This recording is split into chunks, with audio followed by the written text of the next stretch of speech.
fenomena ini kita di rumah yang biasa kita nongkrong-nongkrong, yang ketawa dengan mungkin teman atau mungkin saudara atau mungkin keluarga yang biasa kita kumpul, sekarang udah nggak kumpul. Yang mungkin masih bisa kita dengan online ya, tetapi kan itu kita kebalikan dari rasa senang yang biasa kita alami. Jadi kita menderita yang biasanya berkumpul, wabah ini kita nggak bisa berkumpul.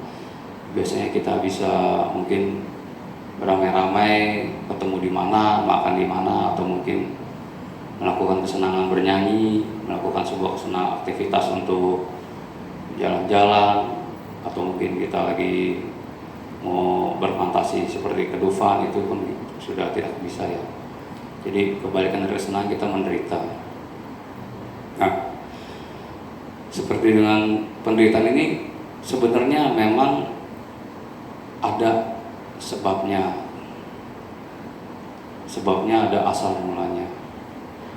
Yang untuk asal mulanya ini memang karena wabah atau ya memang situasi COVID ini. Tetapi bukan cuma itu juga, tetapi di dalam sutta yang saya pelajarin adanya asal mula duka adalah keinginan nafsu indera, adalah karena keinginan untuk penjelmaan dan keinginan untuk pemusnahan. Jadi kita ingin dari nafsu indera ini terjadi. Contoh keinginan dari nafsu indera mungkin lidah ya, kita mungkin biasa makan enak-enak, sekarang nggak bisa ya, mungkin masih bisa pakai online, Gojek online, atau yang ojol ya, Grab online, yang mungkin masih bisa kita nikmati. Tapi kan udah nggak bisa menikmati rame-rame, maksudnya saudara yang jauh kita kumpul di restoran udah nggak bisa. Nah, disinilah keinginan nafsu indera tidak tercapai. Seperti yang tadi, kita jadi tidak nyaman atau kebalikan dari kesenangan karena tidak tercapainya sebuah keinginan nafsu indera dari makan. Atau keinginan nafsu indera dari mana lagi? Ya, keinginan nafsu indera kita untuk mendengar suara-suara. Seperti apa? Kita ke mall biasa dengar musik, atau kita karaoke bersama teman-teman ya, ke tempat hiburan atau bagaimanapun, adalah kesenangan-kesenangan yang memang bisa kita nikmati dari indera. Tetapi sekarang sudah tidak bisa. Nah, inilah juga penyebab dari asal mula penderitaan itu. Kita tidak bisa melakukan keinginan dari indrawi kita, yaitu dari nafsu-nafsu kita. Dan yang kedua adalah penjelmaan, keinginan untuk menjelma ya, menjadi ya. Jadi keinginan setelah kita makan mungkin kenyang itu ya, dari kan kita ingin merasakan enaknya gitu, makan sampai kita benar-benar puas gitu. Sekarang nggak bisa benar-benar puas ya, mungkin kalau kita makan di melalui online ini mungkin tidak puas. Misalnya kalau kita makan di restoran kan mau nambah sambal bisa banyak, mau nambah mungkin minumannya bisa juga banyak, karena mungkin ada yang suka sambal ya, atau sambal situ enak cuma dapatnya dikit sekarang. Nah, itu kan juga sebuah keinginan untuk penjelmaan. Atau mungkin pada saat kita meluapkan dari nafsu-nafsu indera bernyanyi ya, benar-benar kita seakan seperti menjadi artis, seperti kita bernyanyi waktu karaoke kan, meluapkan ya, penjelmaan untuk perasaan yang seperti untuk menjadi itu tidak ada. Menjadi seperti artis dalam karaoke itu sudah tidak terjadi. Nah, ini pun juga suatu keinginan penjelmaan yang tidak tercapai sehingga kita menderita. Dan yang terakhir adalah keinginan untuk pemusnahan. Nah, keinginan pemusnahan ini ya bertentangan ya dengan mungkin kita bertentangan dengan hal-hal yang kesenangan kita. Jadi kita ada yang namanya ingin memusnahkan rasa-rasa yang kita tidak sukai. Ya, ini adalah ketiga dari asal mula duka, yaitu keinginan nafsu indera, keinginan penjelmaan, dan keinginan untuk pemusnahan. Dan pemusnahan ini seperti yang kita ambil contoh, kita tidak mau rambut kita menjadi putih. Saya ingin memusnahkan rambut putih ini loh. Yang lebih jauh lagi, saya tidak mau keriput. Ini udah keriput muka saya ingin musnahin keriput ini loh. saya udah nggak bisa mini pedicure gitu loh, ya, atau mungkin ya ke salon, ya kan, dimana kita bisa berpuas-puas, ya kan, memanjakan tubuh ini, atau ke spa biar tubuh ini rileks. Yang ini adalah bagian dari keinginan pemusnahan dari proses tubuh kita. Kita ingin memusnahkan, atau kita tidak mau lagi menjadi tua, ya kan. Kita belilah anti penuaan gitu loh. Tidak mau benar-benar menerima proses dari penuaan itu sendiri. Nah, ini adalah keinginan untuk pemusnahan. Nah, asal mula duka ini sudah kita ketahui. Nah, bagaimana untuk kita sebagai manusia, itu adalah hal yang wajar, benar. Apalagi kita sebagai berumah tangga, adalah hal-hal yang wajar masih melakukan lokiya dhamma. Di dalam penderitaan ini ada juga yang mau saya bahas, adalah mengenai ahara. Jadi sebelum memasuki proses diri kita ini, ahara adalah makanan. Nah, objek-objek ini yang membuat kita menderita juga sebenarnya juga adalah bentuk dari proses ahara. Objek-objek yang dari luar ataupun objek-objek yang ada dalam diri kita. Nah, objek yang dalam diri kita itu apa sih gitu? Contoh, saya kasih contoh ya, objek dalam diri adalah objek pikiran. Contoh pikiran, kita lagi di sini tapi pikirannya lagi mikirin rumah tadi ya. Masak air udah dimatiin belum ya? Nah, itulah ahara juga ya. Nah, ahara itu adalah yang pertama makanan material.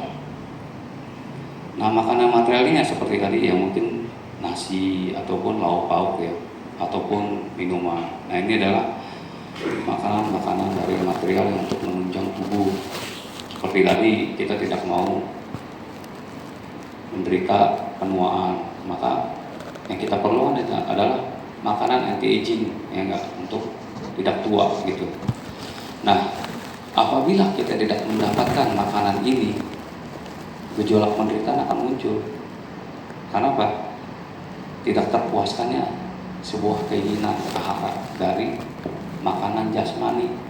Contoh aja, mungkin kita tiba-tiba makan yang biasanya nggak asin, pas lagi datang makanan asin gitu. Nah, dari objek makanan sendiri pun bisa timbul penderitaan kita. Ini sebenarnya makanannya yang saya sering makan gitu loh. Gara-gara nggak bisa makan ke sana, saya pesen kok jadi keasinan gitu loh, ya kan? Nah, ini kita pun jadi mudah menderita. Dari proses ahara makanan ini, yang pertama adalah makanan material pun juga bisa membuat kita menjadi menderita, tidak tercapai keinginan kita, tidak puas. Ini yang pertama, makanan-makanan material. Yang kedua adalah phasa. Phasa itu adalah bisa dibilang kontak ya, seperti sentuhan ya, sentuhan phasa yang di dalam Paticcasamuppada, apabila ada sebuah penyemangat hidup keseharian kita. Kita harus cari apa tuh proses penyemangat hidup. Contoh, lagi sakit, untuk kita survive bertahan hidup kan kita harus minum obat. Bukannya cuma makan nasi terus, tapi kalau kita sakit, makanan material ini kan kita harus perlunya obat. Ataupun kembali lagi ke kontak 6 indera, tubuh ini terluka loh. Ya, ini kan anicca, terluka. Tapi kan prosesnya itu bukannya kita langsung anicca atau duka. Ya, kita harus memberikan sesuatu untuk kontak di tubuh ini biar lukanya cepat sembuh. Ya, kasihlah obat oles atau apapun. Nah, dari ahara ini kita sudah mengetahui prosesnya untuk menjadi kita menderita, atau sebagai proses kita melewati sebagai penyemangat di sehari-harian kita. Jadi objeknya mungkin harus kita rubah, ya kan? Karena kita mengetahui ini adalah bagian dari ahara makanan. Nah, sebagai ahara-ahara yang penunjang makhluk hidup, nah kita harus juga mengetahui bahwa kita ini sebagai makhluk hidup ada 5 ya yang dikatakan sebagai makhluk hidup. Yang pertama adalah rupa. Ya, rupa ini adalah jasmani.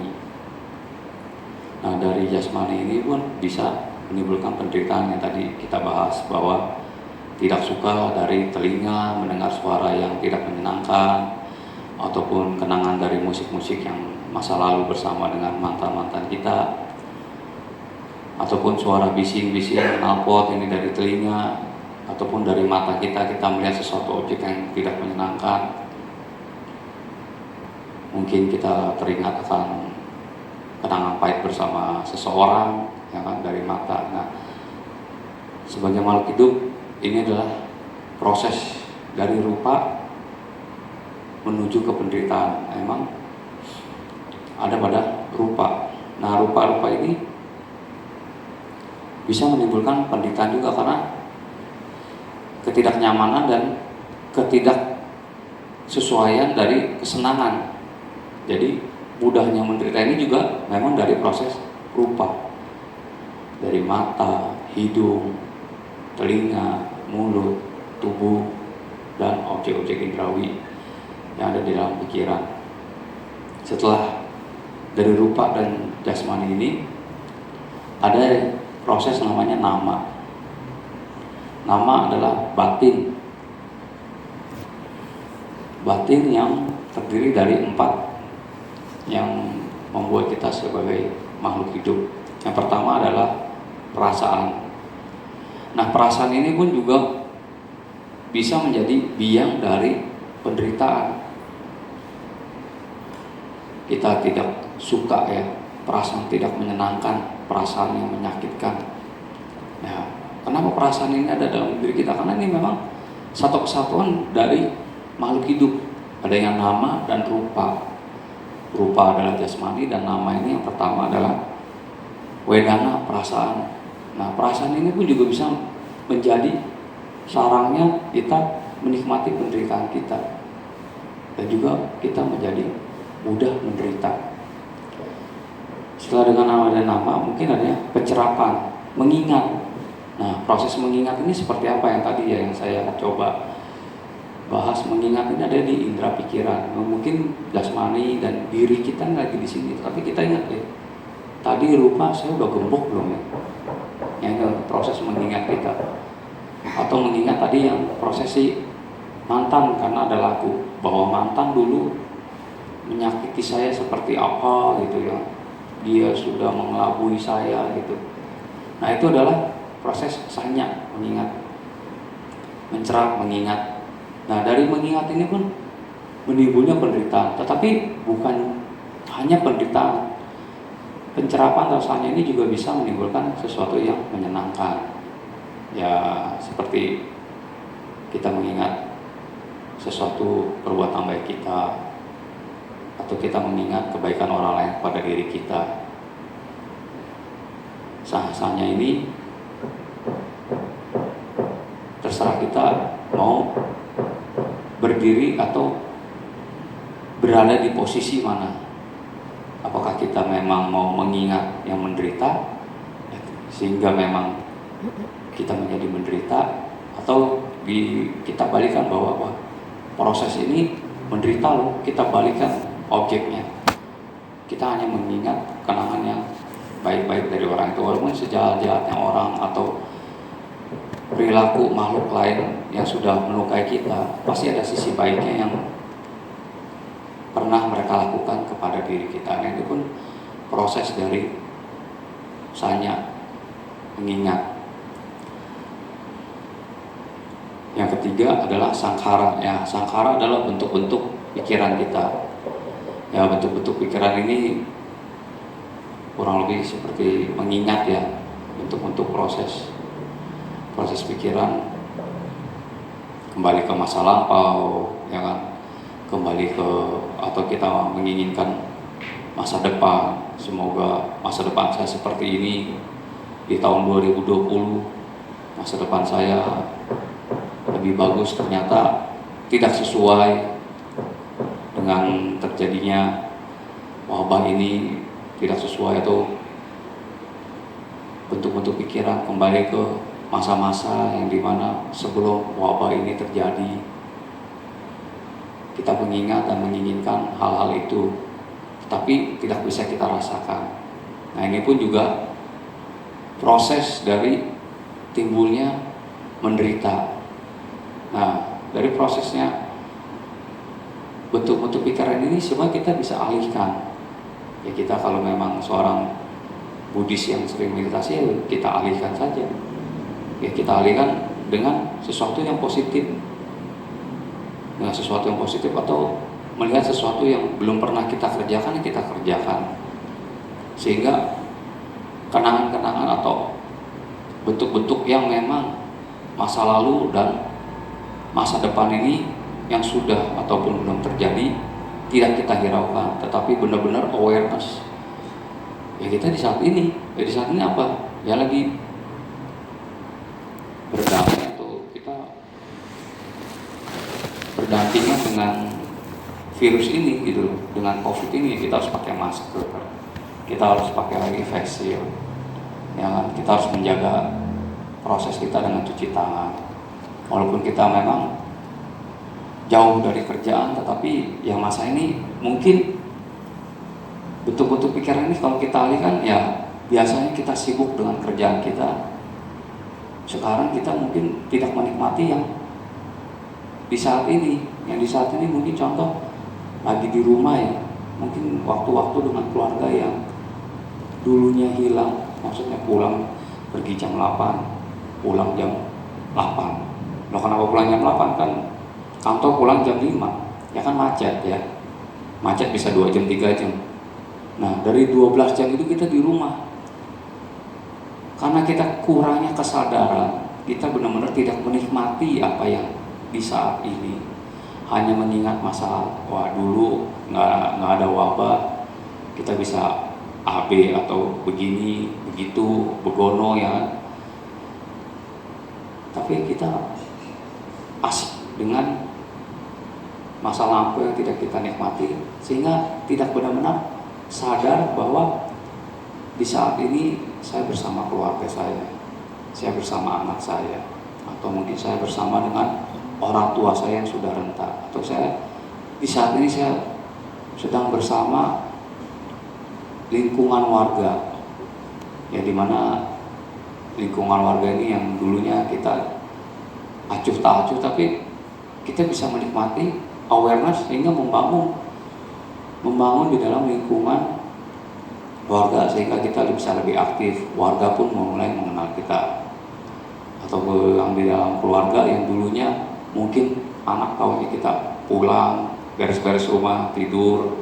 Nah, sekarang kita dengan 12 jam ini kita bisa menikmati waktu bersama keluarga, ya dengan anak kita atau dengan orang tua, yang walaupun di dalam proses 12 jam itu tidak mulus ya.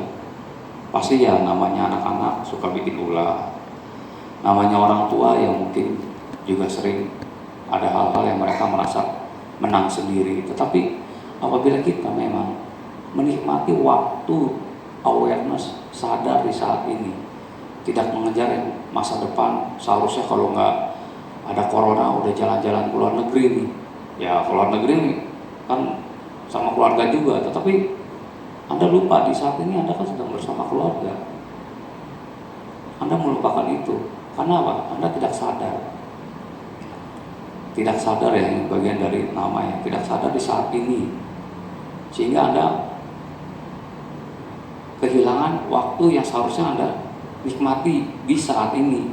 Karena asik untuk mengejar masa lampau atau untuk mengejar masa depan.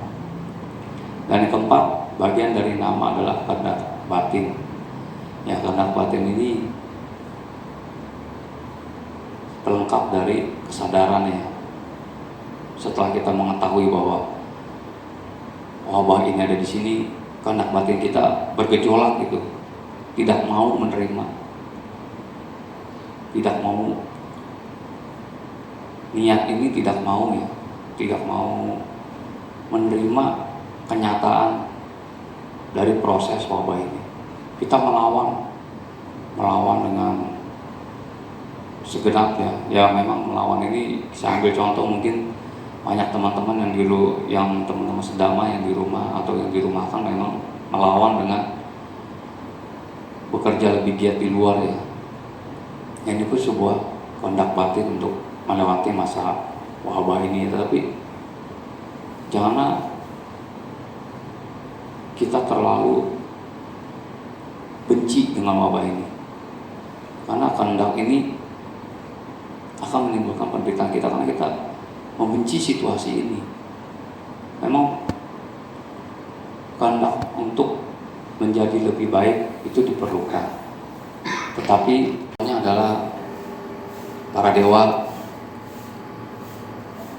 makhluk-makhluk yang lahir dalam peta ya, yang sudah kematian ya, alam-alam bentayangan ya, makhluk-makhluk yang terlahir di alam Brahma ya, ini diatur dalam proses bija niyama ya, dalam Brahma, di mana dibutuhkan seringnya makhluk itu menguasai jana, dan juga makhluk-makhluk yang terlahir di neraka ini pun diatur dengan bija niyama, karena dia spontan ya, begitu meninggal dengan prosesnya kebencian, maka dia lahir di alam neraka. Untuk dewa ya, dia harus bahagia dengan moralitas dia, dengan bahagia dia sudah berbuat baik, atau dia bahagia mengetahui orang lain telah melakukan kebahagiaan, yaitu proses pelimpahan jasa itu sendiri ya. Dan mereka tuh prosesnya spontan lahir ke alam dewa. Nah, bija niyama ini juga mengatur dalam proses makhluk hidup yang terlahir dalam telur, seperti ular ya kan, ataupun ayam ya. Kita pun juga kalau kita ini masuk dalam proses rahim ya. Nah, yang binatang-binatang lahir dalam telur ini diatur dalam bija niyama. Lalu bagaimana dengan hukum mereka terlahir dalam kelembapan? Yang terlahir dalam kelembapan yang bisa dilihat belatung ya, tiba-tiba lembab ada belatungnya, ada bakteri yang menjadi belatung. Nah, untuk manusia terlahir dalam proses rahim. Nah, dalam proses kelahiran ini, dalam bija ini pun bisa menimbulkan kita menderita juga ya. Proses-prosesnya apabila dalam rahim banyak ya ibu-ibu yang tiba-tiba mengandung, dia biologis atau psikologisnya berubah ya, makan sedikit mungkin ada yang muntah, atau ada yang lagi yang biasanya melakukan sesuatu yang tidak biasa lakukan, contoh tidak suka asam-asam, sekarang maunya makannya asam-asam. Itu pun bagian dari proses kalau dia lagi hamil ya kan. Nah, ini pun diatur dalam panca niyama. Nah, apabila dia tidak menyukai dengan proses kehamilan ini, yang biasanya tidak suka asam menjadi asam, kan dia juga mungkin menderita ya, atau makan sedikit juga muntah. Nah, itu pun juga proses dari penderitaan. Yang ketiga adalah cita niyama. Nah, cita niyama ini adalah